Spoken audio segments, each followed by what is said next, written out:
Okay, in this video I'm going to talk about tarantula handling and some of the methods that are used to pick up a tarantula. So, I have a little simulation of a tarantula right here. This is my Goliath bird eater skin, Tarantula blondie. She's 8.5 inch right here. Ooh. So that's giving you an idea how big it is, and you can see the fangs. The fangs are these little two needle-like structures right there. Okay, so the first method is the you place your hand on near the tarantula and you gently nudge it. So if you nudge it just like this, it will go on your hand, like so. What I'm doing right now is not really recommended. You should not do it on the carpet. You should do it on the floor. This is the best way because their feet can get caught in the carpet, so that's not really a great way to handle a tea. So the second way is to pinch grab a tarantula. So the way you would pinch grab it, as I'll show you right now, is to take your two hands and get a firm grip between the second and third pair of legs, and then you just pick it up like this. So this is the method that I showed you how I picked up my curly hair, Brachypelma bulbulosum. So you really want to try to avoid using that method because if you don't have a strong grip, they can actually kill your tarantula if it falls. So I'll be explaining that what happens when a tarantula falls. So the third method, very highly not recommended, is the cup method, where you just go like this to pick up a tarantula. This is a sure way of getting bitten by one. So that's not a recommended way to handle a tarantula. So now, last method I'll show it to you. I'll show you my Vicularia. This is my pink toe. The way I handle my spiders is to... where is she? She's right here. Oh, I gotta wash this. Okay. This is mold.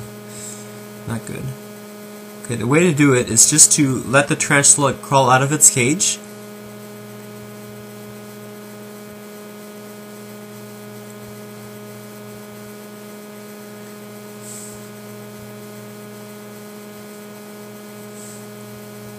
And then we catch it.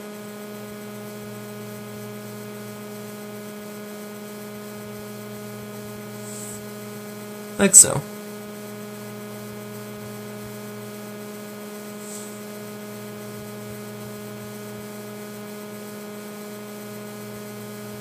This is a nice pink toe. Very, very handleable tarantula.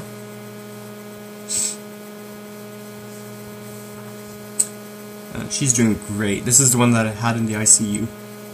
This one's a female, which is awesome. Guess I'm gonna put her a new tub in, and there she goes. Really cute.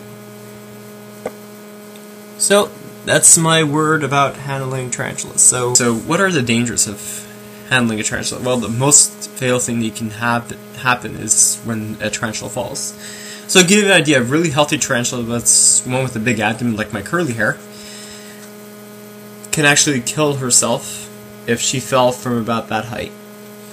From a stair, which is almost equivalent to about a stair height. So you really want, that's why I really don't endorse handling tarantulas. They're not really meant to be handled, they're meant for showpieces.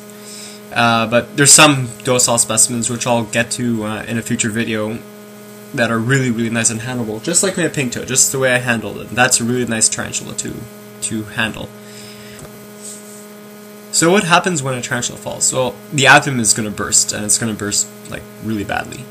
So the tarantula abdomen has the heart, the lungs, the liver, the glands, spinnerets, the kidneys, everything you can possibly imagine in there. So the main thing is their blood. That's what really kills them. Us humans, we have hemoglobin, which forms red, white blood cells and platelets to coagulate the blood. Let's say if you get a cut and you're starting to bleed, well, the red and white blood cells and the platelets will actually help you coagulate the blood so you don't bleed internally. That's not with the case with tarantulas. With teas, their blood is very colorless and very thin, not like thick as in blood. So they don't have those cells to coagulate their blood. So what happens is that they're going to bleed internally and they're going to die from the loss of blood. So what I would do is, let's say you handle a tarantula and you notice that you have a whole trail of blood. You can actually see it. It's like really colorless and really thin. So what I would do is, if you have any super glue handy, so take a Q-tip and dab it where the wound is, and it should close up right away. So that's one way you can save your tea from death. So that applies to most terrestrial species. That's why terrestrial species they're kind of bulky, and you really want to try to avoid handling them unless you really need to. So the way to handle them is to handle them very low to the ground and on the floor. So I would say a good height is probably around here, and you just let it crawl. Okay, so arboreals are much differently built. As you can see from my pink toe, which is right here, she's kind of like slender bodied than terrestrials. Are not as bulky. So in nature, arboreal teas will tend to jump from tree to tree. That's their nature. That's why they're called arboreals, because they live in trees. So they are less susceptible to falling because they can actually land and not get damaged as much as terrestrial teas. So arboreals are kind of more handleable and less risk.